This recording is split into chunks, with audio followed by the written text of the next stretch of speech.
can you tell our audience a little, just a snippet about what Madhavi is about from your eyes? So Madhavi is really about the survivorship and resiliency of a domestic violence survivor, and how the journey of the survivor doesn't end just because she's out of the relationship. And to me, I feel like domestic violence is an epidemic, and people don't really, some people may not even really see it as such, but it is an epidemic.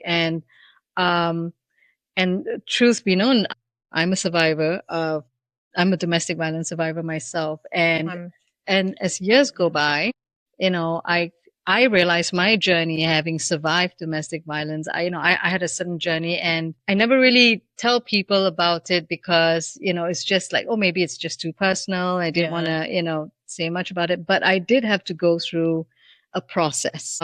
And so it made me sit down and made me wonder about all the other women. In a way, I because you're was, not alone. yes, exactly. We are not alone, and I tell this to people and other people, other women whom I've met who may have gone through that situation as well. And I say, you're not alone. There is, out of the sea of thousands of people, there's going to be at least one. There is going to be one person who's either going to listen to you or going to help you out.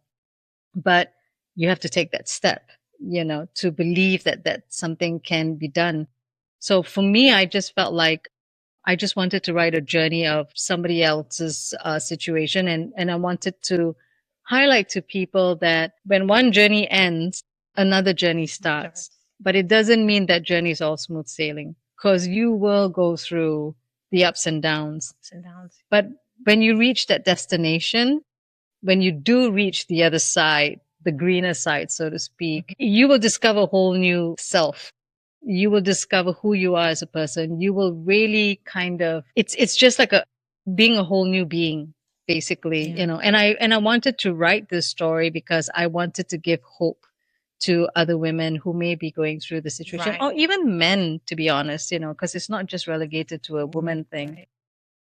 Yeah, and I just felt like there is a story that needed to be said. And a lot of times in films, I feel like when you watch a film, you see the current situation as it is now, like them going through domestic violence. But there's a lot of films I don't, or rather, I don't see films of what happens after.